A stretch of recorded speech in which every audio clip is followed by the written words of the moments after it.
Hey everybody, welcome to another episode of Carnival of Randomness, and you caught me just when I'm ordering a pizza, no pineapple, so Greg's going to introduce everybody. Hey!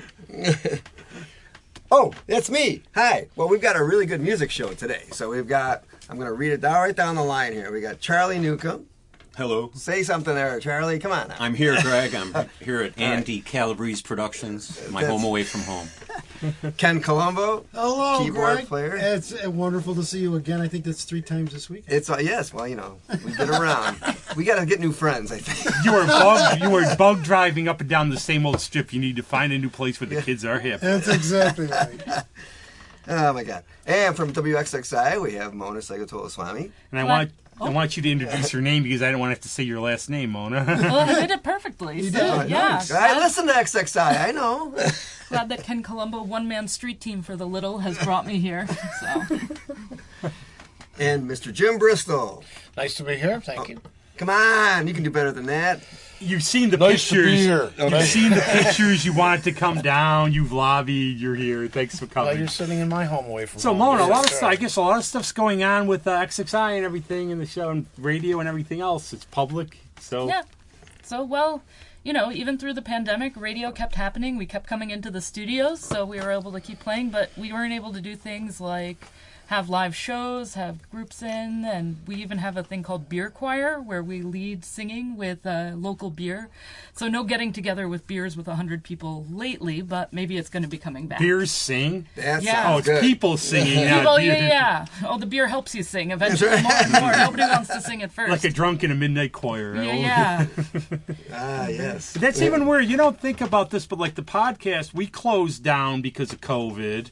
And even going to a radio show, like I know like some people, they would go and you'd have to just wipe down everything, be alone. Yeah, that's we have to wipe everything, our own mic screen, which we're keeping that even post-COVID. We're like, oh right, maybe we shouldn't all be spitting into the same piece of felt. Yeah. So we all have our own ones As now. we're talking to mics right Right now. now, yeah. It's really, Well, they're but pretty it's, far away. and your show is...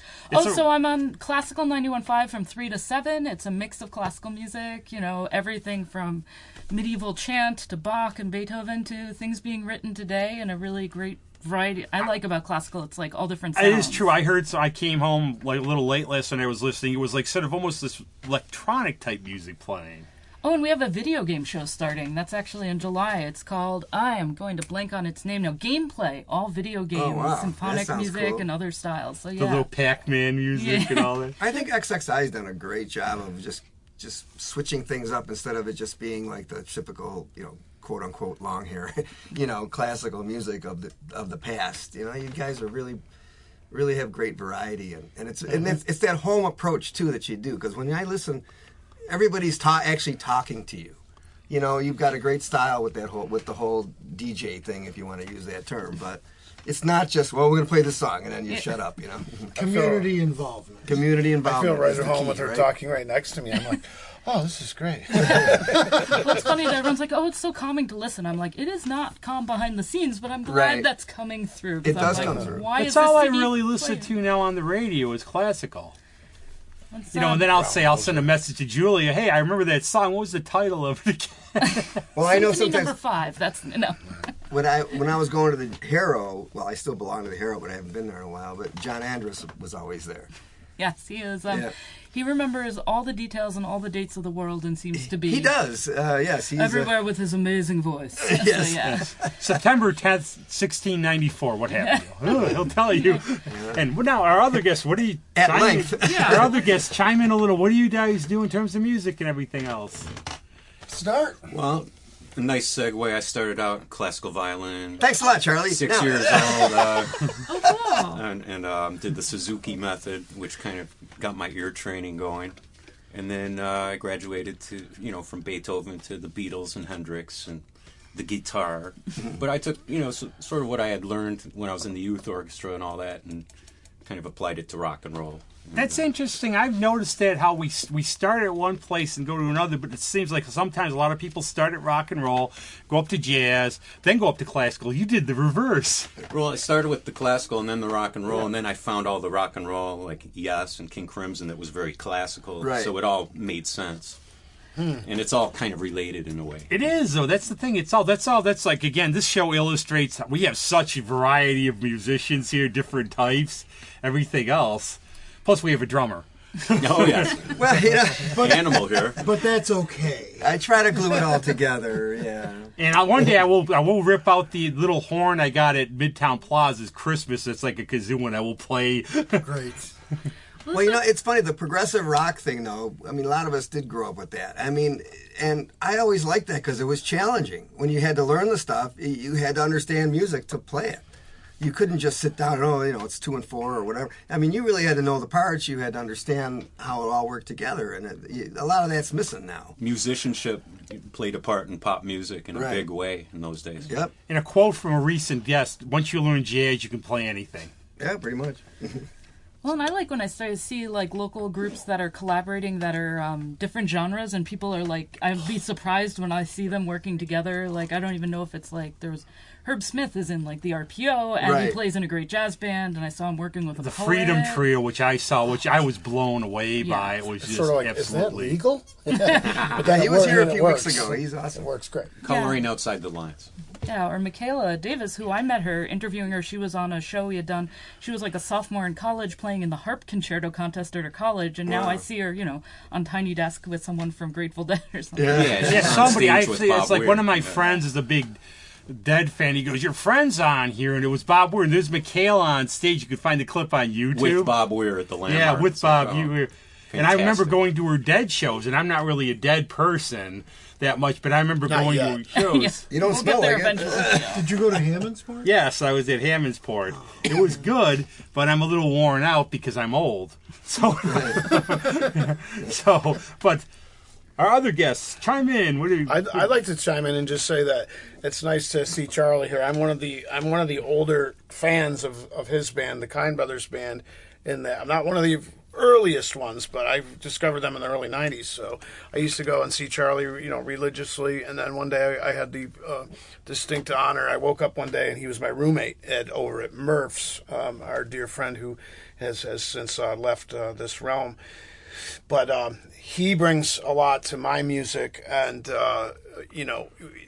Stan Getz said, "What you need to do is find people that are better than you if you want to get better and play with them." And that's right. that's sort of been the signature of the last 10 or 12 years, is playing with people better. And now they're saying, "Hey, you're not too bad, and we'll keep playing with you." Well, so it's a dream, really. You know play what, with guys like him. I have an odd analogy for that. Thanks, golf. Jim. If You're you welcome. golf with somebody who's really bad, you're gonna stink.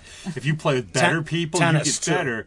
Well, Tennis is I was more of a badminton person, but golf, I found that out. One year I played a lot. You play with better people, it ups your game. You play with people who I'm getting this hole was a 24 and I parred it today type of game, you know. But I guess too, Charlie, you have a project that's very near and dear to us at this studio because you're. Well, yeah, I'm glad Jim brought it up. The Kind Brothers is celebrating our 30th year this year. Yeah. Older than you still are. here. How did that happen with some And, of these musicians? Before all this, recent situations happened, I had started an album, The Kind Brothers Fly, over at Man Cave Studios in Penfield. Love And so I Man had Cave. Jim Paul Morris. Chappell on drums, laying down the basic tracks, and then he shut down when COVID came in and stuff, and I had already been coming into Andy Calabrese Productions to work with Jim Bristol Band, which I've been with since the beginning, and Jim just has songs pouring out like water. I mean, we'd planned to do a couple of songs. He'd come in, "Oh, I just wrote this one last night. Let's do the fresh one." And he's got like several albums, but the first one will be coming out soon. But then, so when the Kind Brothers needed a project, I came in here and started working on tracks with Andy. So, everyone went into seclusion and everything, but I was already in seclusion in the recording studio, so not much changed, just kept working away. And now the project is coming to fruition. So I love that it's word. an exciting I love time. that word, fruition. It's kind of Great. fruity, but I like it. Hey, Jim, you're busy too, I take it. With what? With music, I hope. I'm It's so much busy fun, it's hard to call it work. I'm busy trying not to be busy. It's called playing, not work. That's why they call it right. It's playing. funny, if you ever reach the age where you might think about retiring, if you can pull it off or whatever, and then you walk through that doorway. Here's what I've heard so many people say, and now I'm saying it. how did we have time to work before? Life commands, if you stop, it's like, oh, maybe I should change the oil in the cars. Maybe, maybe we will get a puppy, and now I couldn't even imagine going back full time. But, money's not everything. You don't need $1 million to retire. I can tell you for a fact because I'm doing it on much, much, much less, exponentially less, Well, I caught a carp today. See? I told you we'd eat. The pleasures get smaller, but more gratifying. Right? Yeah, well, I was like one of those during COVID. I'm going to get so much done. I'm going to get writing done. I'm going to do all this. And it got to be, okay, it's 3 weeks. I better do laundry. It just seemed time stopped. And it's weird, like, when you're really active. Like, Ken and I were very much scenesters all the time. And then you don't go. And it's everything. You are sort of enforced being a monk. Well, I think Ken's back on the scenester scene. Well, this is past weekend. I just made a conscious decision to start getting out again and going to see some friends. I couldn't stay in the house anymore. Nice. Yeah. Did the house say, get out? Get out? Get out. I needed to get out. They got sick of you. I'm telling you. Get out. I went to see... Well, I saw Greg. Friday night was it? Friday, yep. There weren't anything else playing Friday, huh? No. But I wanted to get to Abilene's. I wanted to see Danny, just to say hi and I walked in, and after 14 months of not seeing folks, right. and you walk into someplace, and it was surreal. It was really odd. It still is. It's a great word to use, surreal. And you were lucky because Adriana played there the other week and we went down. And we wanted to play outside. And Danny's not. It's going to rain. It's going to rain. We're like, it's not going to rain. We played outside. It started pouring the whole night. He knows. Yeah. He knows. I mean, seeing bars closed up for the longest time and like Monroe Avenue being like empty and just things East at whatever. It's just, it was like one of those apocalyptic Last Man on Earth movies, like there's just nothing going on. It was like very strange. That was the last week before everything closed down. I parked on East. My friend Hannah was doing shows at the Daily Refresher with her mom's home booking, right? Yep. So I like to park down by Rock, and I'd walk. It looked like 28 days later it was dead. And I walked down there. It's closed. I walk back. I might as well go to Archive. I'm here. They got the sign up, the hand sanitizer, and I felt like I was waiting for a zombie to come running out after me on East Avenue. It was like that. Pretty weird. Well, even before this all hit, it was already, shall we say, challenging to have a music career. Mm-hmm. So, I mean, closing down all the venues, it was like, it was already tough, but it just really got tough, and it's still tough across the globe for musicians right now, and people are trying to find their feet again. It really messed with my budget, I can tell you that. Oh boy! Now it's like only the crazy will survive. You kept going. Well, like I booked this young guy who had actually gone to NAS, which I think who were we just talking? That he was like had built up a career that totally, a lot of people say when you go into music, oh, you're not going to make a living, you're going to blah blah blah, but he really was like he sings older songs, he performs at senior centers, he plays piano, he does music theater, he works with a youth group, he's a soloist at a church, and it was like it was that sort of resilient thing where you didn't need one job, you needed all of them, but the pandemic took every single piece away. And then people get afraid, even if you're saying, oh, we can have rehearsal, well, I don't know if I should go out, and you have all that trepidation, and people can't, that's like the jazz festival, all the restrictions on the flying, and the guy they just gave it up for the year. And then he did a streaming show. It was one of his first shows with us at the Little, and he said, like you and my mom were the only people who tipped, so that's not going to be, like some of the, for me, it was like phases. Online shows, at least at first, I went to so many more shows that I booked than I used to actually go to in person because I could actually just go home and see them. But then, and it did feel like being there sometimes. Like, I don't know if you did any of the online stuff. I had my calendar. It's like, okay, this person's on today, at this time, this person's on. So I had weeks of them, and I would do those watch parties. Yeah. Right. So it was weird. It was like concerts every day online. Well, I've said this before. I thought that the home stage thing was a great idea, and I applauded WXXI for giving us all that chance, because I know we did one with Anonymous Willpower, and other bands. Was great. Thank you. Maybird and other band. It's just that's a great thing, because it's like, okay, well, there's an outlet. Oh, yeah. And we wanted to do more, and then at some point we were like, but are we providing? Yeah, we weren't sure if we were providing anything. If it's like, well, you go record yourself, and we'll slap an intro. Like, it was good. It got people out there, used the brand, but it was also like how. and then does it change, right? You're like, this is good, but every month was like a different phase. Like even now, like it's open, it's not. Yeah. I have some people committed to doing online stuff in the fall, and they're like, should we though? But what if it changes? Like, I have some friends, like Hayes Carl still does his shows, and Allison Moore, she's still doing her soothing Sunday songs, not as often, but like, she's still doing them. So, but now they're touring. Drew's sister? No, different one.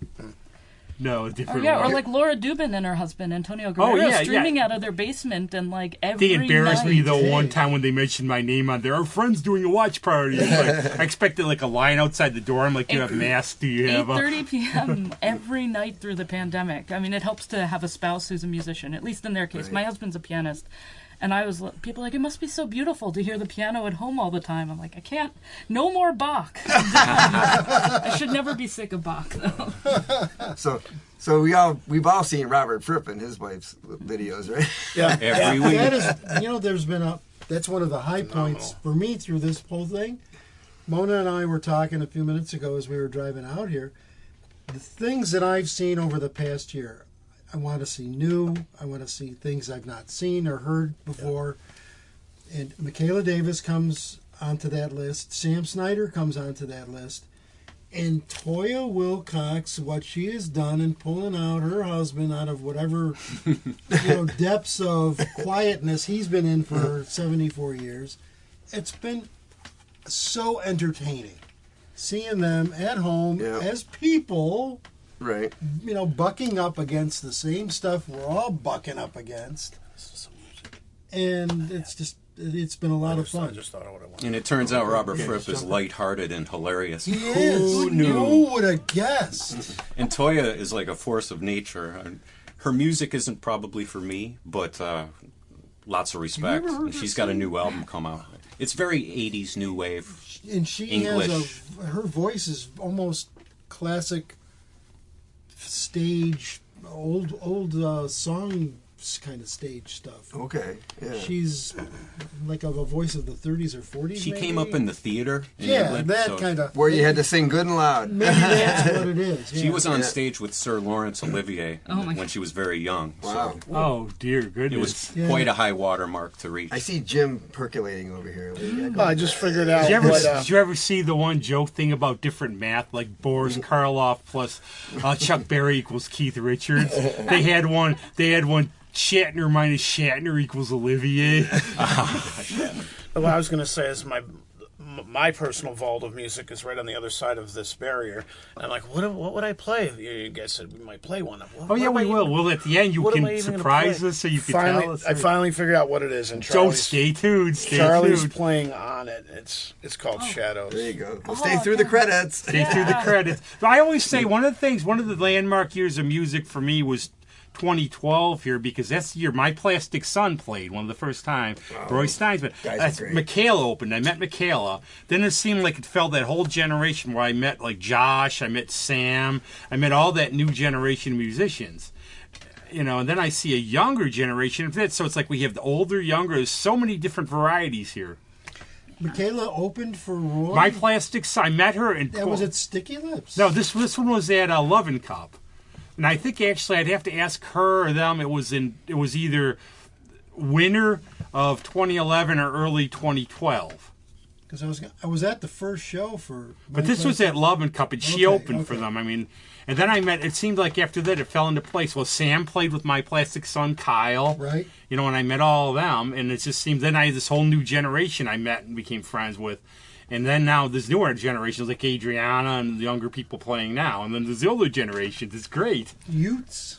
Yeah, well, and I like the variety. That was, as a friend was talking about in one of the community chorus and orchestras I play with, he was like playing some more Chinese musicians and others for us, and he said something about the pipa, and I was like, well, we have a local person, Leo. She's been on the show. She's great, and then my friend Alyssa, who stayed an extra year, but now she's finally going off to, I think, Finland and Sweden to study. She plays the nyckelharpa, the Swedish fiddle. Oh, wow. Like, it's a keyed fiddle, so, like, it's, even when I'm booking, people are like, oh, we're showing Ratatouille, we need, like, a Django-style jazz band. I was like, well, I have 3 for you, I think, at least. Like, it's, And I've heard that from other people who've moved away to big cities, even, and they say that we don't get half the music we get up here.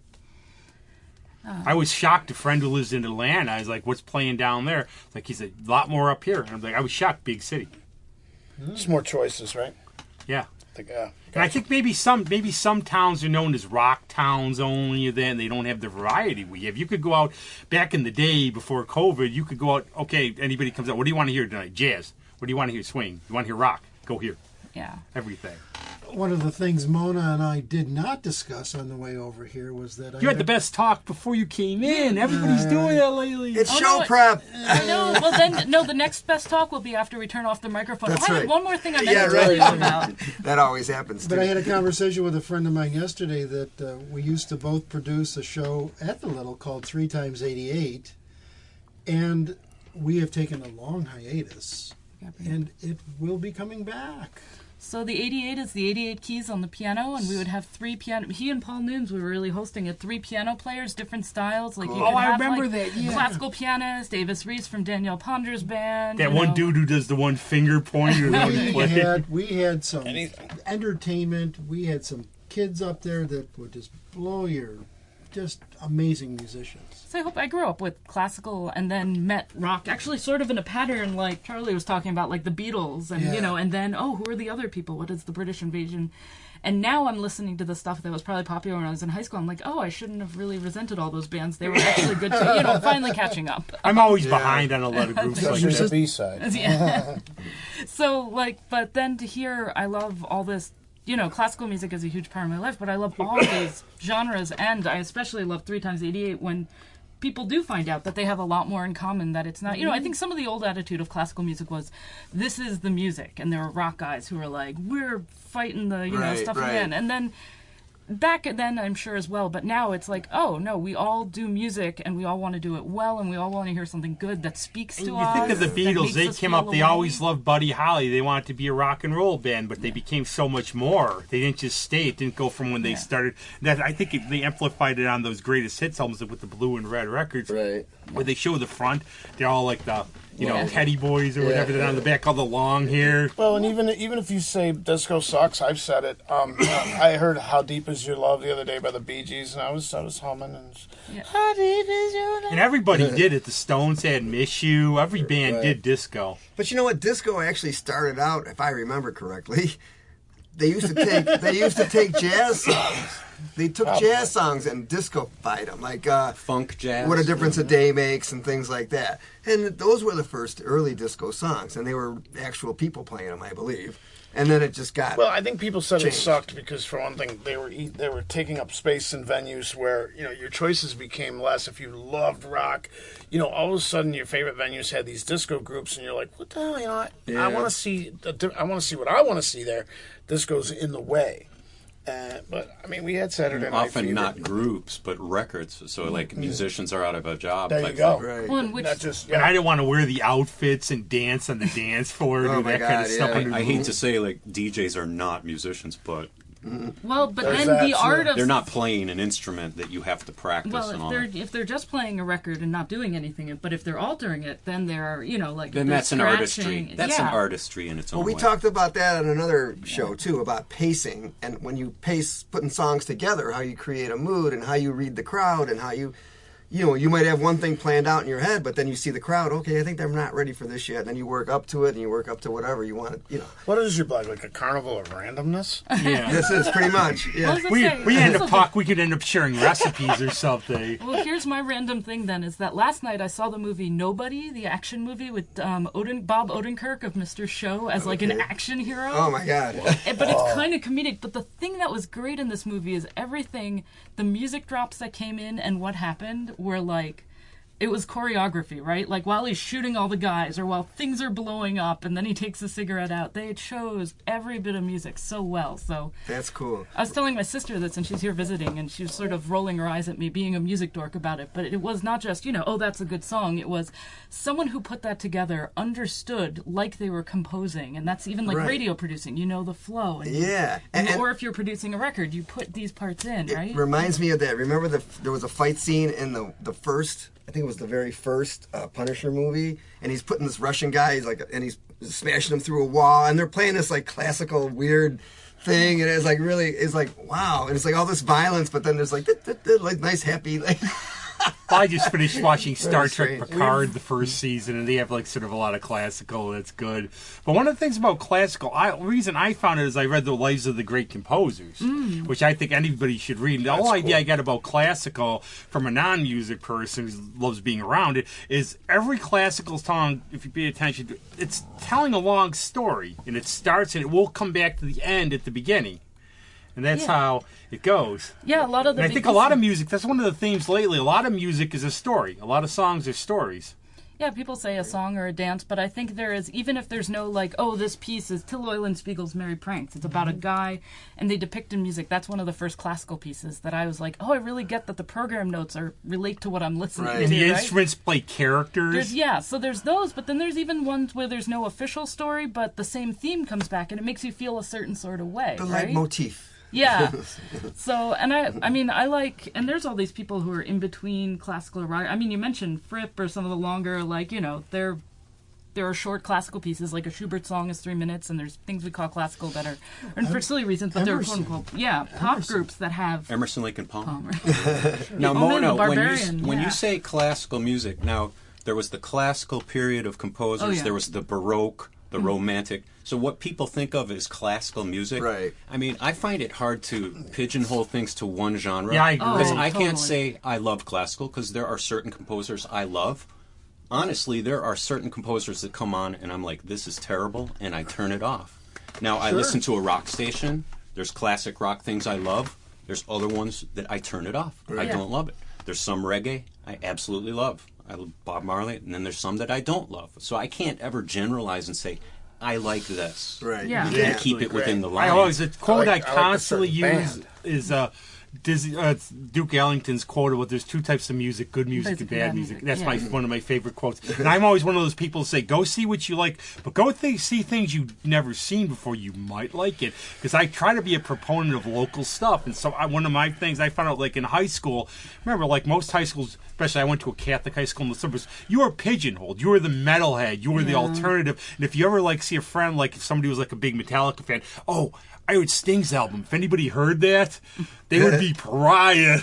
Well, Sting went into jazz. Yeah. You know, and he got. I got Dream of the Blue Turtles. Yeah, I that's just where got- he took that turn. But He musicians should are not have gone always. into Dowland, though. His Baroque album is bad. They put Maybe not. But at least he tried. Yeah, But he musicians tried. are always being asked to be pigeonholed. And what is your genre? Which I've never been able to answer. Now, it's probably an advantage to have something specific so you can market yourself. Like, oh, this is what to expect. We're this genre. Some and people need a love that reference, genre. though. Yeah, I don't Oh, have we're a- a I don't have blues a band. genre We're either. straight blues. That's all we do. But if you're all over the map, sometimes it's very hard to Well, they don't define. know what to do with you. And like Robert Fripp, you know, what did he say he was? Right. I mean, he was just Which, an explorer. I know both sides. I was in a band when I was in college, and we're like, we don't have we're a funk, punk, metal, something, you know. And I'm like, we're just a bunch of jerks, actually. Like, you know, at some points we were like just being, you know, we were basically a rock and pop band with some influences, like some rapping and some, you know, with a viola. So, like, we could Nice. say, you know, but like to say, like, but we are, like, I hate putting labels, but if you are thinking of going to see a show and it's so far out, it's like hard, right? Because You know, If you know what try I and do a little please now. I like, everybody for and please example, nobody. Yeah. for example, like I'll recommend bands. Like I'll say like the Mighty High and Dry. I'll say go see this band, and they'll ask me, okay, what do they play? And I just go, I can't. If they're one of the bands, I'll put like many other. I can't define it, but they're just good.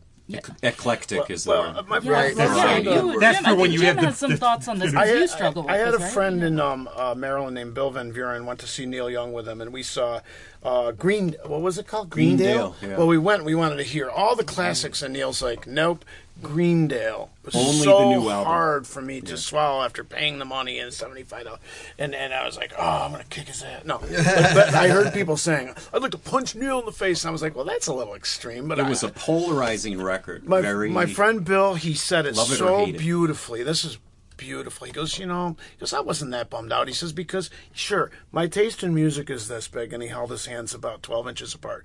But if it's live, he goes, it really grows. It goes out like this. And then I noticed that about myself. I'm like, why don't I just, if it's live, just go enjoy it, I mean, artists get concepts, and sometimes people can get into it, or sometimes they just don't understand what he's doing. Like, I'm sure when when Dylan went electric. Oh my God, he lost all kinds of fans. And you forget how big that was, and that was like... Oh, they chopped the power cord on him. Anytime you get something real popular, everyone's going to want you to do it to death forever. Right, for and sure. then a lot of people, not they do anything don't else. want to do their famous hits. They're like, can't I just do something creative and new? Right. Well, I got Unless fresh, you're I'm Mike better Love now. and you just go through the motions for the money every freaking time. So gets to like a really big thing. Is it about the creator, like let the artist do what they want, or is it we're all like we're here to connect with people, so it's about the audience, it's about the listener? That's with radio we say a lot, it's about the listener. Maybe a combination of the I two. think it's a combination. I I think have a maybe you point on find that. each other. Go on. If you're aware of it as a performer, you can use it. Okay, like here's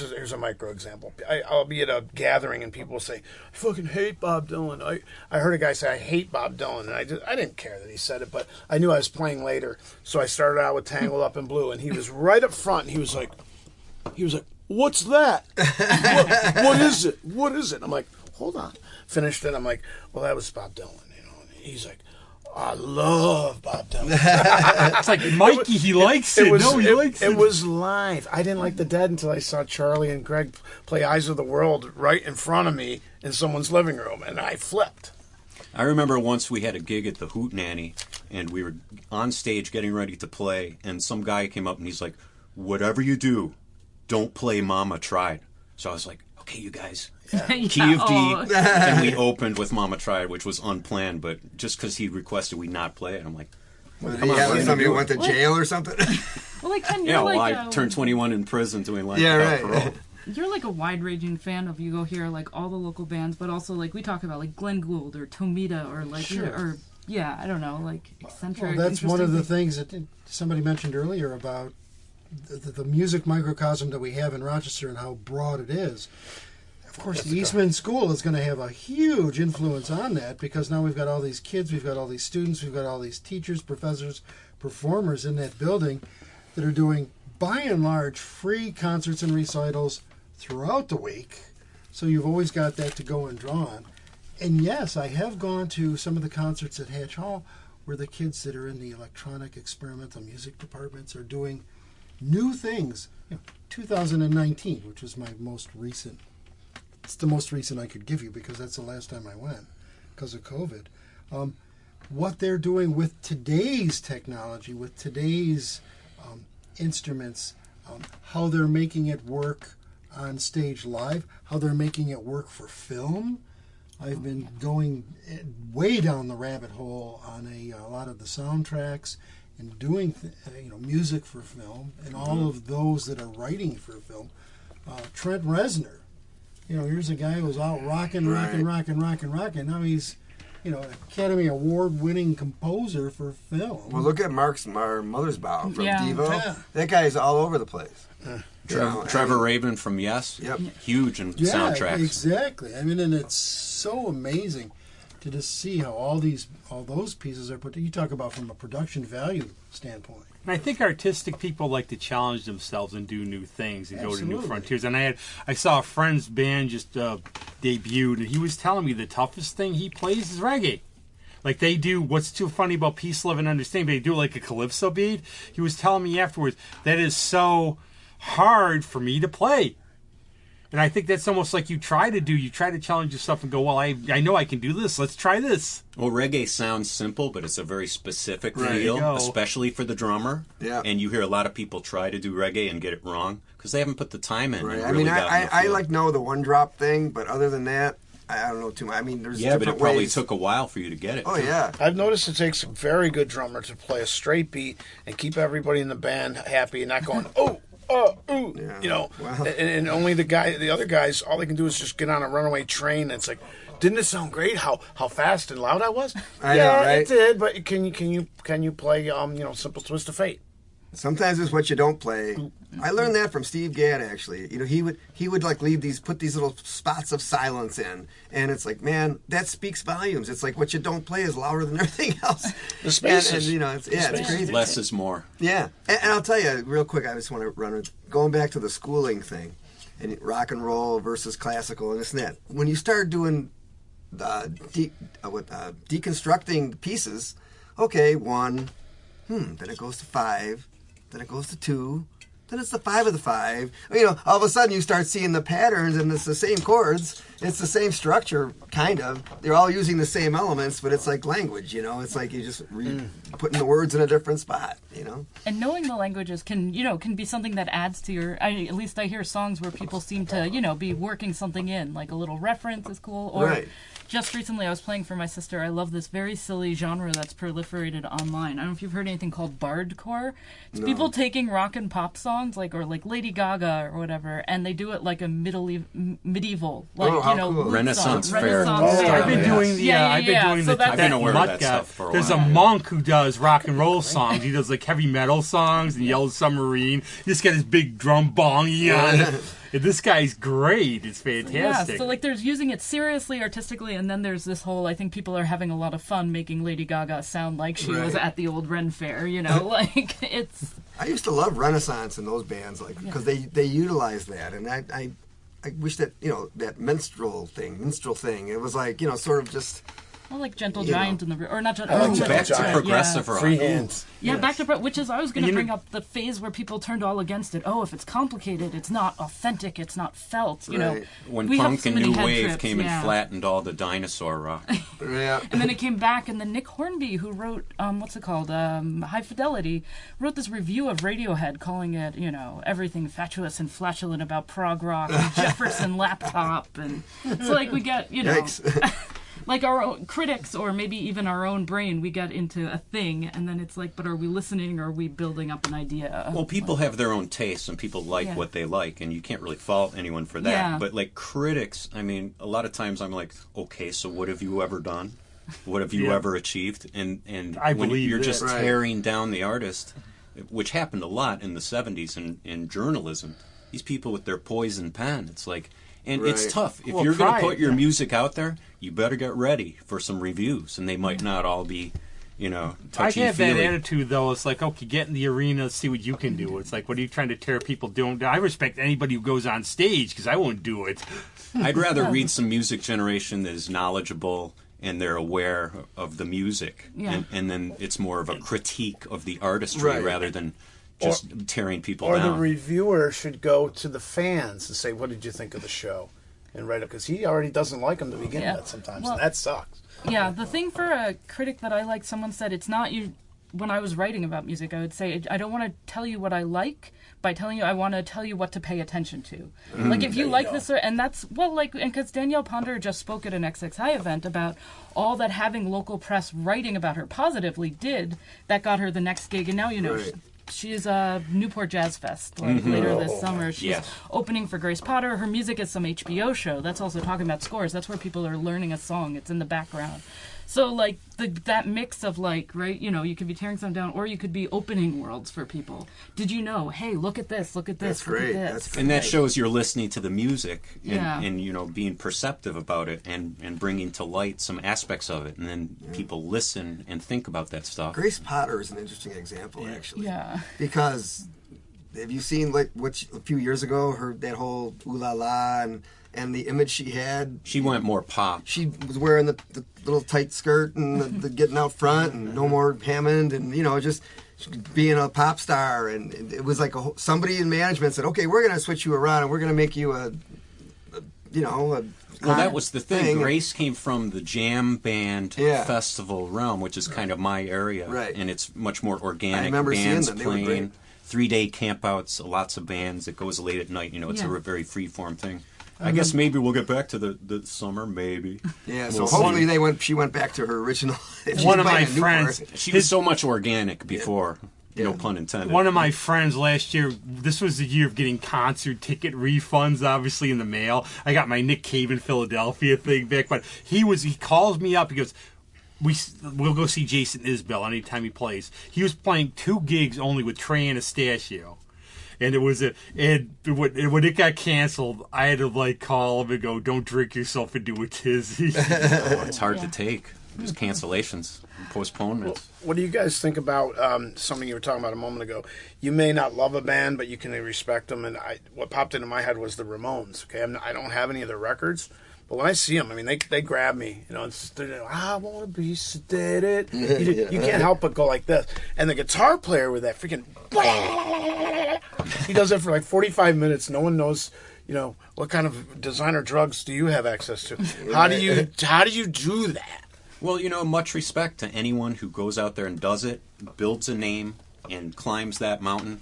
So much respect. Even if I don't like their music, I respect that they play music and they do it. I admit, when I was younger, I had a hipper than thou problem. If it was popular, I would get sucked. I would be like, well, I'm not going to any movie unless it's at the Little, and it better not have subtitles. It better be in a foreign language. I don't care if I understand it even. You know, you do miss out. But then you realize some things are, you know, they're good. The Beatles were not like some little group who played for 15 people somewhere.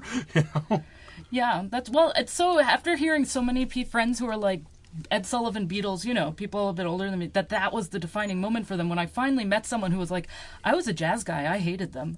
Like, I was like, oh, that is so relieving, or interesting in a way. Right. To finally meet someone whose life was not. He was in maybe closer to college. He's like, I liked Miles and I hated those. You know, we were Beats and we hated this. Like, I'm like, okay. Oh, Noel Coward says, I'm not even going to say what he said about him. I think, you know, he was a little old and bitter. But he just really didn't like him, and I think maybe because it was also replacing what he did. He saw rock, like Sinatra was wearing the Nehru jackets for a while because they saw a new scene coming around replacing him. Well, no one had ever seen Pandemonium like the Beatles inspired, so I could see you couldn't really hear it. People were all out of proportion with their enthusiasm. Yeah, and they hated playing because as musicians, they didn't even bother. They didn't mold it sometimes because they couldn't hear themselves or anything Can else. you imagine coming out of the horns at Shea Stadium? I mean, that is so ludicrous to me when I think about that. That's all there was. How that passed us. Yeah, but there were still PAs in those days. I don't understand how they couldn't have put together something. The mentality wasn't there yet. Yeah, I guess not. Wasn't there yet. They finally went from the 40-watt Vox to the 100-watt, and it still wasn't enough. Yeah. They had never experienced anything. Technically, they had never experienced anything like that. The need for it. Have any of you guys heard of where these English rockers, I'm thinking of Pete Townsend especially and others, said, you know, they really weren't into Zeppelin. They're just like, and I used to think Pete Townsend was being like a jealous as all get out. I'm like, it's just because Zeppelin was so good. But the older I get, I see what he's saying. He was doing something so much more melodic than Zeppelin was that it was just like too abrasive. And even the older I get, I still love Zeppelin. And I loved Zeppelin. I grew up in Pittsford Village, and I swear I thought this was the epicenter of being a Zeppelin fan right here. You know, a lot You're saying you're becoming more of a mod than a rocker? a moderate. Well, no, when he goes, Yeah. Pete Townsend was very kind about it. He goes, I just wasn't really that into it. And I'm like, why not? I love Pete Townsend more than anyone I know. Yeah. And I think he's jealous of I Jimmy think Page. probably, yeah. I love both bands. He would have to completely. be. He would have Much. to be. I mean, But they're so different. they're so different. And I would I read. could say they have the blonde singer who's really out there, you know, in front, great frontman, great drummer, great guitarist. You know, like you could almost say, well, they're so similar, but they're so different. But you're right, because the Who, what they were seeing was, so that's what the golden crown looks like. Zeppelin took it from us. You know, they just occupied the Who a is so space. much more intellectual in a way. They are. Yeah. And I think Zeppelin is a little more spiritual and ethereal. And then Straight just at you. rocking. I mean, they both have both sides to them, so it's... And I actually, Mick Wall's book about Zeppelin I thought was great. It was the most thorough book I've ever read. It said, like, Keith Richards would always, like, mock Bonham and Plant, but they turned out he was really good friends with Page.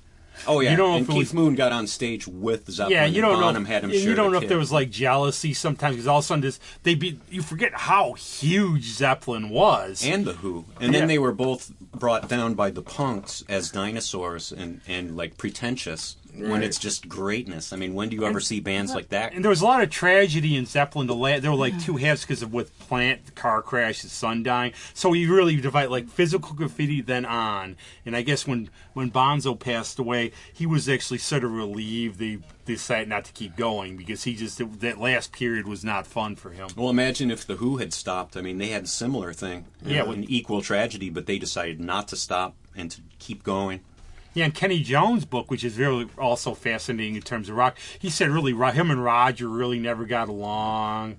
And sometimes they just have that distinctive song. Like I like how actually Zeppelin said it later, McCartney said it too in a documentary. It's like a 4-sided thing. One side comes down, you're not going to have it. Because imagine if there was a Beatles group now and it was Paul McCartney and the Beatles. Maybe Ringo played every now and then, but it was these guys we never heard of.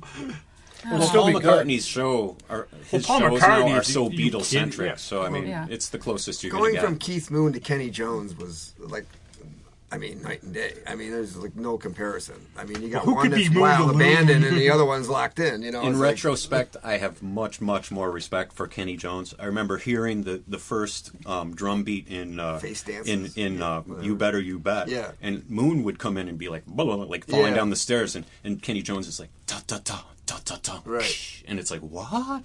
But now I love Face Charlie's Dances. really I good love at It's reviewing Hard. They're rock. fantastic Well, albums. Moon by forgot how to anybody. play drums between albums, I guess, because you'd have to wait for Pete to write them. He was a mess. But that's one thing I want to talk about in terms of musicians. Equipment, like that's not really equipment, but did your instrument find you or did you find it? How did you find what you wanted to play? Hot Licks Music, Panorama Plaza. That's how you Penfield. found it. They said, hey, you're going to play that. remember that Pre-CBS place. Fender Mustang. It found me. You always wanted to play guitar, though. That was your instrument. No, I was violin, and I still Yeah, you play said violin. So, Ken, Yeah, you're no, I was- Mr. Piano. Yeah, it's been piano from day one, since I was 7. So I didn't think I wanted, like, we did recorder in school and I was really bad at it, and I was like, I'm not going to play an instrument. even try it. I didn't. So then my mom said, well, when you were little, you always liked to play like a book and a pencil, like beep beep beep, Yeah. and she said they would call me Sherlock Holmes because he was a violinist. Right. So I went to the school orchestra, and we're a real small school, and the band director, trumpeter, who also led the little orchestra, said, we've got like 5 violins but no violas. And I'm like, what's a viola? He's like, it's basically a violin. I was like, okay, cool. So I'm one of those rare violas who actually always played viola, and I picked up flute the next year and I did like one bad fall with French horn. I don't have a great ear, and when you play French horn, you actually have to Make the notes. So, yeah, Like there's a bit trombone. of yeah. So anyway, so that's how I ended up with viola, and it's still. I mean, I play in community orchestras. I majored in it, but it's still part of my life, even though it's not my career. That's so. cool. Yeah. I was just watching. I loved the classic rock stuff like Stones, Creedence, Dylan. Those were our LPs when I was like in my crib. So I knew I wanted to sing, and I found out my grandfather on my mom's side. After he had died, I found out that he was in this pretty wonderful barbershop quartet, and he was the lead, and they were called the Four Thorns. They filled Paul and Cornell, and there's recordings of it. We have them, and I couldn't believe it. But guitar came to me, or when I knew I had to get my hands on one. I was going to say it was when I saw the Elvis movie documentary when I was little, but it was before that. My grandparents had a ukulele in the closet with only 2 strings, and it was like rusty, and I would come toddling in at like 3, and I would just grab it, and they'd be like, oh honey, it's broken, and I'm like, why? What do you mean it's broken? You're adults, can't you fix these things? And then when I was 12, my mom's like, all right, she bought me a $5 Norma Classical literally at a junk sale, and it had like an inch of dirt on it, and we shined it all up. I mean, it took only a long time to get anywhere near even mediocre, but we cleaned it up, and my uncle took it, and this old hippie, my Uncle Mark, and he took it, and he said, let's check it out, and he held it up and goes, and he listened to it, he goes, yep, it's a good one. And I learned, I literally just taught myself on that Norma. Wow. That actually, Greg, in terms of drums, too, this goes back to the whole popular snoot thing that, like, for me, when I was younger, it was like, there was no way I would ever have a Journey album or anything. Right. But, like, I hear how many people love Steve Smith. I love Steve Smith. Yeah, but I'm the another first one. album had Ainsley Dunbar. That's You know my what I favorite. mean, the popular, They went downhill after the Yeah. first Yeah. album. Ainsley Dunn, well, he was a good drummer. Just, Oh, just he was. different, again, different. And they were more of a Bay Area. They were trying to be more of a weird rock band. When Jimi Hendrix was auditioning drummers for the original Experience, it came down to a coin toss between Ainsley Dunbar and Mitch Mitchell. Wow. And Mitch won the I toss. would never have known that. I just I found love out in the Mitch. last 48 hours that Neil Schon played in Montrose. What? Well, he played in Santana when he was 17. That was his original thing. Yeah, I mean, that I Hagar remember album, Access. Montrose, that was Neil Schon doing all that guitar work and Hot, Sweet, and Sticky and all that. Your first rock one? candy, baby. Rock candy. The first album It's was Neil Sean. It's like, No. check it out. Yeah. You're kidding. Wow. Yeah. He's the one. I'm like, who is that with this afro? Yeah. And then it's like, I had to look at the Well, comments. that would have been his Santana days or very early journey. I had to look at the comments under the this strange. footage I just had no idea. well, this footage just hit YouTube the other day. It's live footage. It's an old film, and it's someone going, "Good, can you believe Neil Sean?" And more than one person said it was Neil, and then I looked at him like, "Oh my goodness!" Wow. The connections could always go further. I've heard a quote that the more you learn about music, the more there is to know. It sounds so strange, but Well, nothing could be more true, right? It's like so many of those old. That's the philosopher's quote about when you realize you know nothing, you're starting to learn. You can start to learn. I mean, it's like when I realized that all those session guys that were on all those favorite records you had, the association or whatever other stuff was going on at the time, it wasn't even the band. There was no. They show a band on the record, but I mean, the Beach Boys didn't play all the was those- instruments. Yeah, and the Birds, Wrecking it was only Crew. Roger and Wrecking Dave. Crew. Yeah. Wrecking Here Comes Crew, Texas. yeah. Wrecking Crew, and my other favorite, the documentary, the ones who played on all the Motown The album. Wrecking Crew? No. The The Wrecking Crew, but also there's a Muscle Shoals Muscle one, Shoals. Muscle Shoals, and then there's Stacks. 50 feet the, from Stardom. and Standing in the Shadows of Motown. Oh, Standing in the yes. Shadows That of was Motown, great. yeah, which to me was like, I saw That was I saw that. amazing. That was amazing.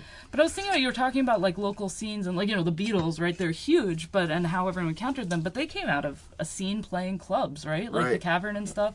That was, my husband was doing, of all things, a ukulele class, and when he picks a topic, he like digs into it. Like he's going to teach klezmer, and suddenly I have to learn the entire history of like the Jewish musical experience.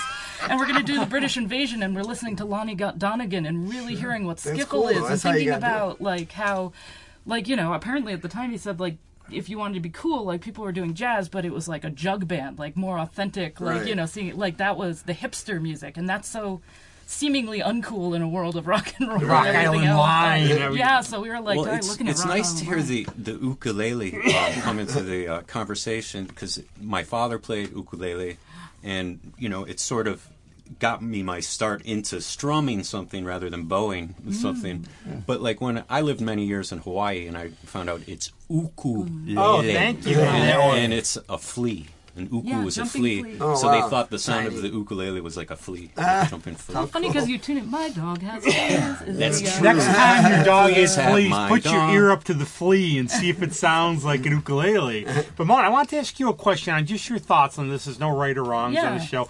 What do you think of like some of those albums? Take any band, like rock bands who play with orchestras and do that. What do you think of those? I know some people. I'm just going to say, I know some people really can't stand them. Some people really like them. You like what you like. Whatever. Yeah, so when I was younger, I did like the first symphony of Metallica came out, and I was like, oh my gosh, it's these things that I both love, but sometimes it felt totally like it somehow was neither like as exciting as the orchestra or as exciting as Metallica. It all sounded like Michael Kamen's, rest in peace, but his arrangements all sounded like some James Bond music, which I like now, but at the time I just meant like smooth.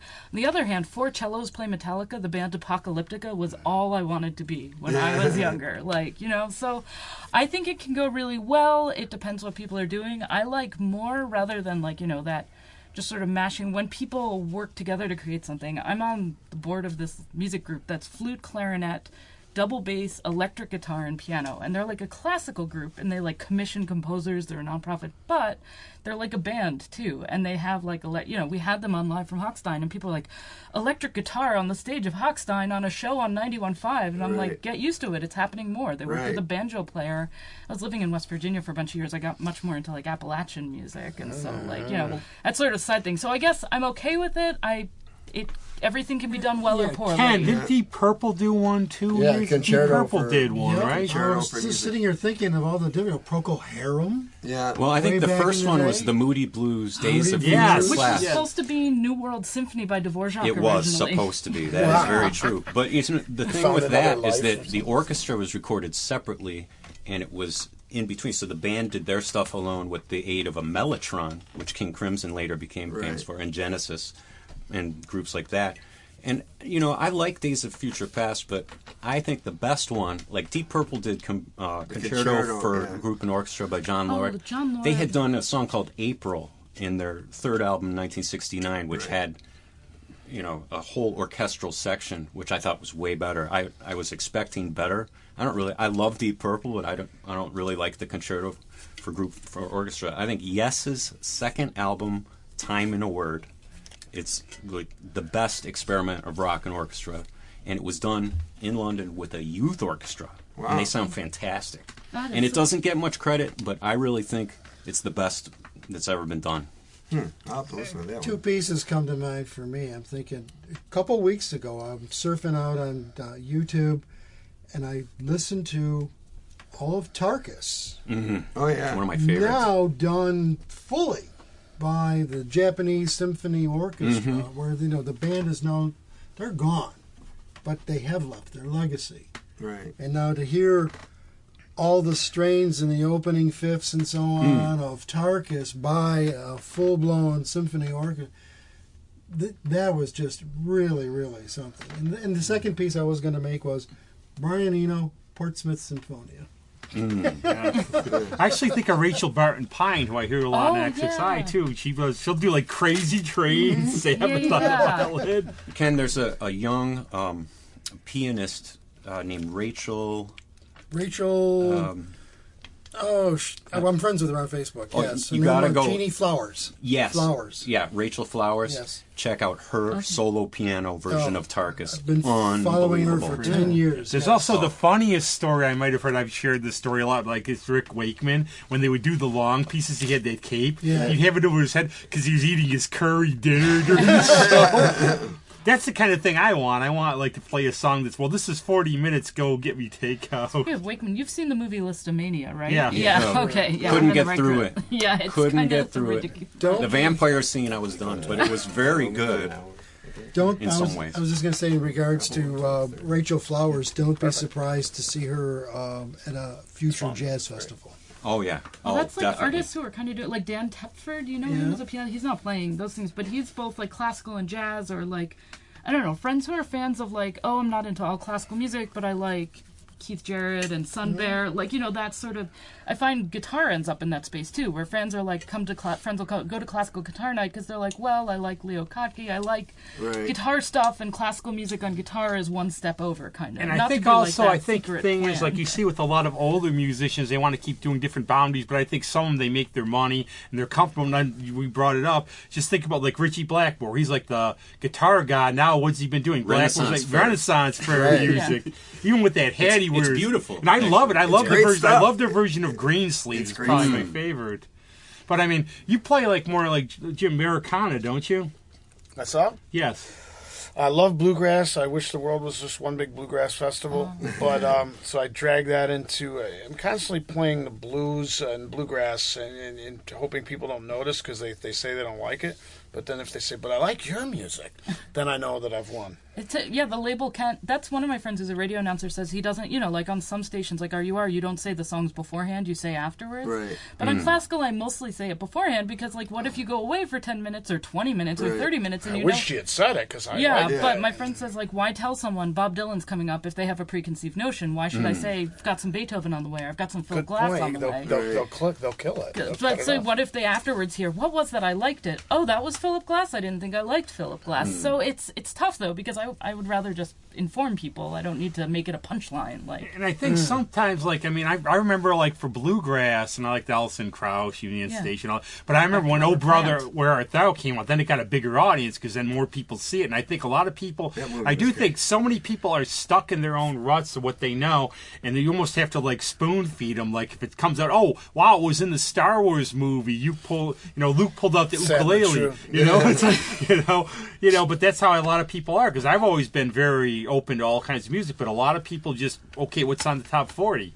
which that's hanging out with my sister. She was more into what's in the top 40, and it turns out I don't know him. So we have a weird moment where she's like, "How do you not know about 21 Pilots?" And I say, I said something about Richard Thompson, and she said, "Who's that? And who knows about that?" And I said, "He's a famous folk musician." She's like, "There's no such thing as a famous folk musician." My funny story. Oh, Vassar Cliff Clemens? Eberhard had the best quote. So no. Cliff Eberhard had the best quote. He did one of Rick Simpson's house shows, and what he did was he goes, okay, he's talking about like, okay, you heard Burger King, you heard these car things. That's me. I do commercials. Yes, I'm a folk singer. I'm a folk singer who owns a house. Yeah. So yeah, and we get back to actually, for me, living in West Virginia for 5 years, working at the station where they produce Mountain Stage, I heard so many different bands, and then even the guys in the Mountain Stage band had their own like singer-songwriter series. I came in loving classical music, knowing some pop, rock, Metallica, Beatles. I don't know. But I have Richard Thompson's story for you. I saw him play at the German House, right? It was postponed for like 6 months. He got bit by a scorpion. Oh man! Good God. Remember the Daryl Scott story? Oh, I'm trying from the to. Mountain Stage. I'm trying to. He was real old by the time he got his son. His son was also Daryl or his dad. I can't remember who's Daryl and who's the other one. But the dad wrote so many songs, then he was never discovered. And his son said, "Dad, NPR wants to come and record you." And he's like, "All right." And it was only a short time after that he died. He was in his pickup truck. I think it was in West Virginia. And he would get up at 4:30 in the morning and go for these pickup truck rides. And he was like 91 years old. And he would just listen to the local radio stations, and the sun's not even up yet, and he was coming down, and the semi-truck just freaking took him out. But his son is still doing the music, Mr. Scott, and their originals are just like...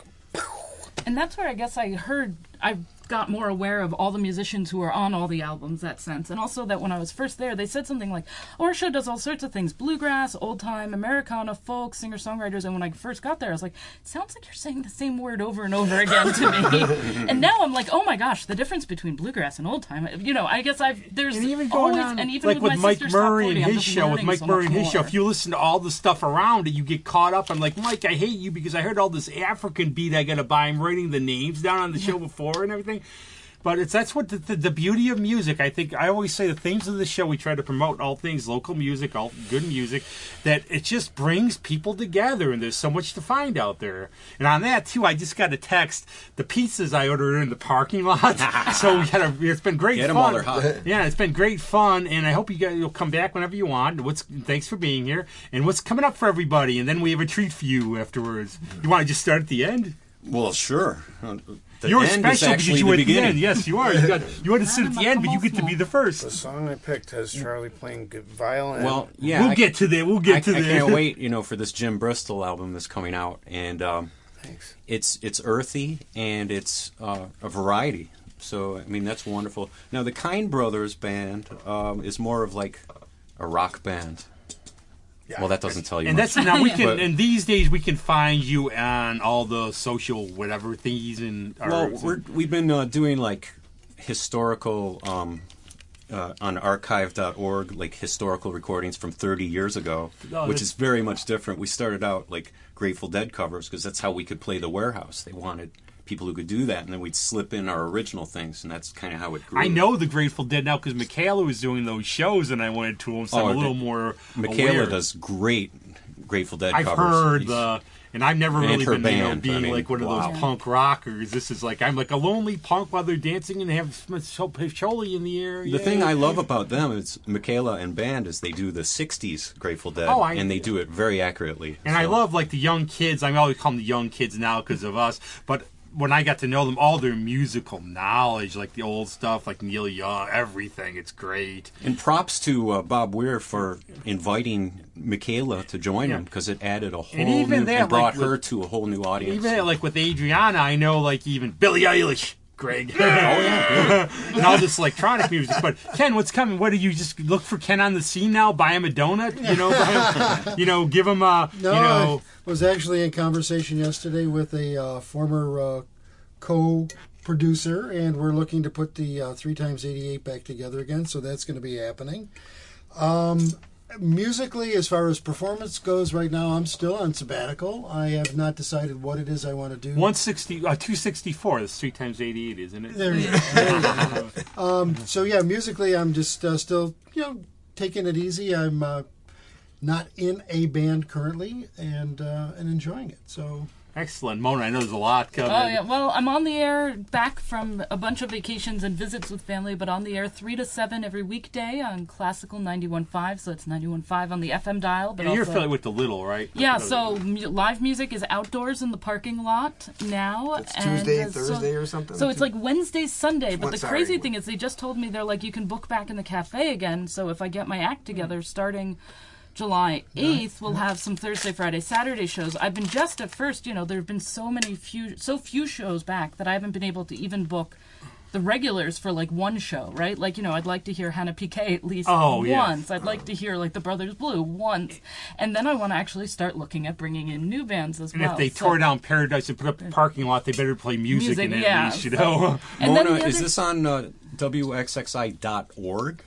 Oh, so the website for classical, you can do WXXI.org or WXXIClassical.org will take you to where you can stream my show. I always wanted to ask you, what is WXXY? Is that a that's- different station? Yeah, in Houghton, where I've never been, we have a repeater, and the way there works is that they get, like, when it's what's on 88.5 or on AM 1370, they get Morning Edition and All Things Considered. So they're not with me. They're with Alex Crichton or Beth Adams at, like, 5 to 8 a.m. and 4 to 6 p.m., which is why I won't mention WXXY then, unless I make a mistake. But then come, like, 6 to 7 p.m., they're back with, so overnight, they're like a mixed format station, but they don't have their own station. They pick up our news during the news times and music the rest of the time. So Why? that's the Because we story. like Houghton. you. Wow, But that's that's fascinating. just, Why? Because we you've solved the mystery for me, because I would hear Julia say in Houghton the weather. Yeah. I Yes. was like, and I knew Houghton because Houghton, why Houghton? down That's the the edge option of, as the uh, crow They flies. They don't have their own station, and so we've picked up and we kind of we have a few connections and we provide a service. So we don't really have a studio down there, but we try and we've had a few guests. now you know out So there. there's the connection. And then the other thing, just want to say, is our series Hochstein at High Falls down at Granite Mills Park Thursdays, and we normally do it all summer. We're just doing it in August. There'll be 4 or 5 outdoor Love those. shows Those over are lunch. always I think there's lot going of to be the White Hots, and I'm trying to think who else will be there. Oh, the Mambo Kings we got in. sweet. So, Yeah, I love those. I actually, Debbie I always load the change up to play the parking meters Yeah. on State Street. I love them. Yeah. And I always look for the. We'll go to Greg first, and we'll because you're going to have your song at the end. So, Greg, what's coming up for you? What's coming up for me? Well, I have this weird duo gig at Fairport Brewing on University Avenue, July 3rd, where I play with this guy, John Lipitor. I just sing a bunch of songs with him and play I electronic, heard Greg play sing, electronic actually. drums.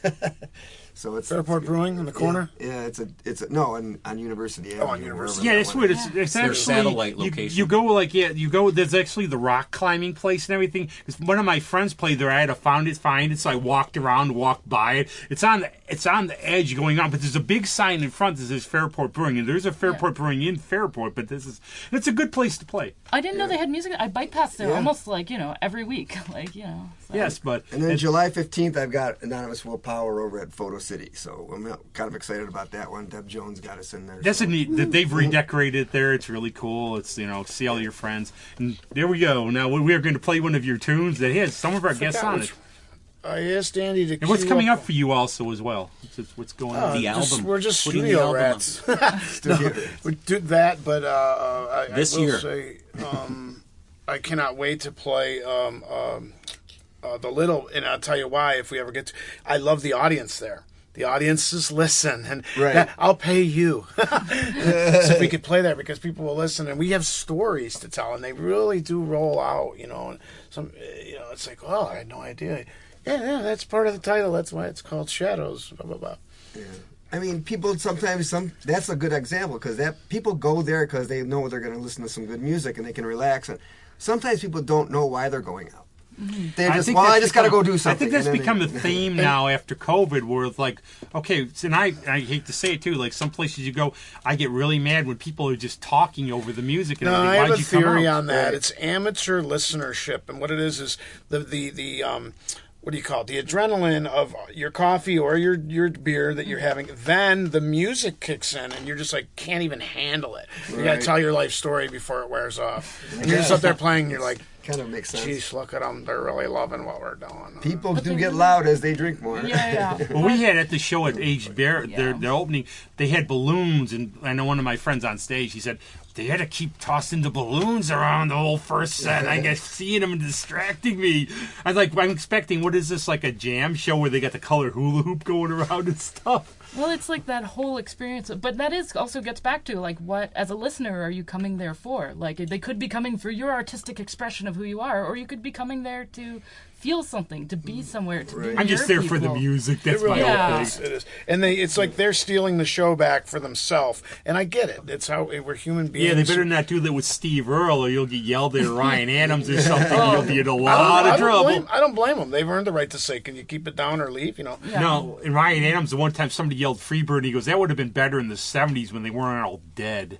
Right. And he ragged on one woman the whole show, and he actually wouldn't stop. Steve Earle's obnoxious. It was Ryan Adams. I love his music. He goes, what did this woman think when I woke up? Well, I guess what? I woke up this morning. I'm going to find out how to ruin this concert for everybody. And now we're going to have your song. Yeah. Oh yeah, Shadows is an excellent Jim Bristol song. It's about a snake, but it's kind of an allegory. It's funny you should say that because I was hearing in the song, I was hearing like a snake charmer. And is that an oboe that they play? The snake charmer? Well, it's kind of like an Indian oboe or some kind of strange Arabic oboe thing. And so to achieve that effect, I told Andy, okay, I'm going to put my Strat lead in here, but you got to run it backwards. So to give that kind of effect. Nice. And it came out good. And then Jim wanted to have the flautist. They play the flute, not the flout. With the ukulele. Mimic the backwards guitar. I have to thank you again so much for ukulele. Now I'm gonna love it when somebody says, "Well, I play ukulele," and I go, "Don't you know? Who says you can't learn anything from us?" Well, since Charlie began to introduce Shadows, I'll just tell you this. It's a snake and the farmer, and what you always have is the farmer's usually trying to kill the snake, and he doesn't even know why. He's like, "Oh, look at that big thing. We're going to get it," right? But it transfers over into the human experience so well. There's always somebody that wants to chop your head off, and they don't even know you. Anybody who's ever been marginalized, blah, blah, blah. If you ever hear Shadows, that's the deal. Listen for the personal effect of life among all these other humans who don't want it, who don't know you. Drew had a great line in one of his originals. It's evil got the speed, love got the power. Hate you in a minute, love you in an hour. I freaking love that. That's one of my themes too. Is I think, but we just look at each other. We have so much more in common, all of us. And I become one of these people. I don't even like to kill the freaking insects that come in the house, but I just yell, "Stupid fly! You came in through a little slit. I'm opening the door, and you can't figure out how to get out." I know. And I'm giving you every break. I have a magazine in my hand. Come on. I have a chicken named Enza, and I opened up the window one day and influenza. Okay, we got a break on that. On that, you ruined. Okay, I'll end it with this. How come? And I'll put this on Facebook, Ken, because I know you love my humor so much. How come chicken coops have only 2 doors? Because if they were 4, they'd be chicken sedans. And on that, we cannot top that, but we'll try to top that with the sun. We'll try to top that with Shadows. Thanks, everybody, for coming down. It's been great. Thanks, everybody. Bye-bye. Bye.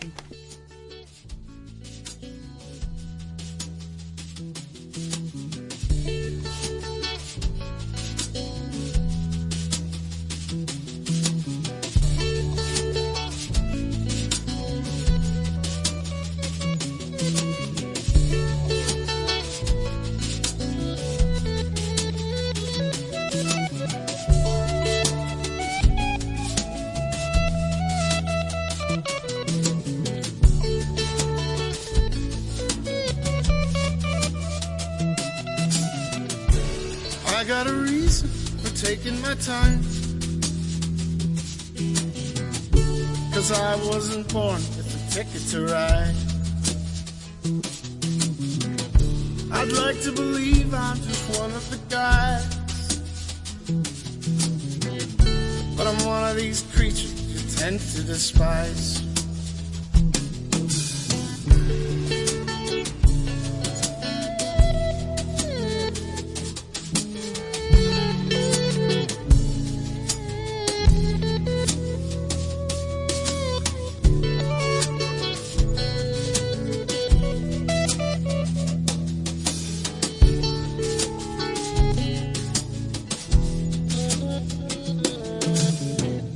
I'm stuck in a hole for the winter again. I fade into nothing, come back again. Spring is the morning and summer the day, when autumn lays heavy, I slither away. And I keep to the shadows, hidden from you, 'cause people go crazy when I come to view. I'm not here to hurt any one of you, no. But you get so scared, I guess I'll just go.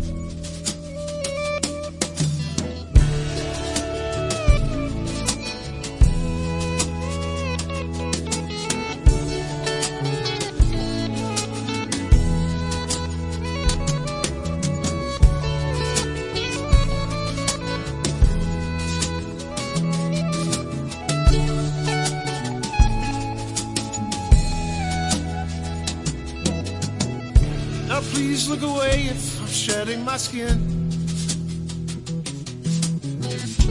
And give me some time as I grow from within. Come back in a while, I'll be ready to go.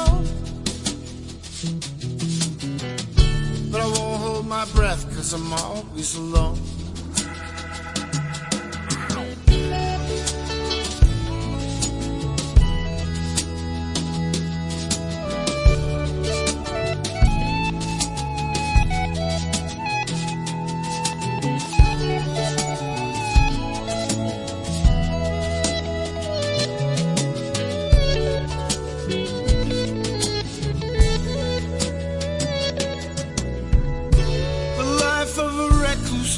In the dust, a target of envy, rage, and disgust.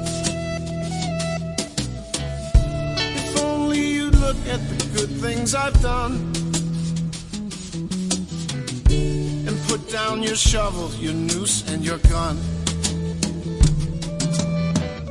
And I live in the shadows, you stay in the light. I'm number 600, you're perfect, you're right. It's probably best if we both look away. When we see one another, just walk away.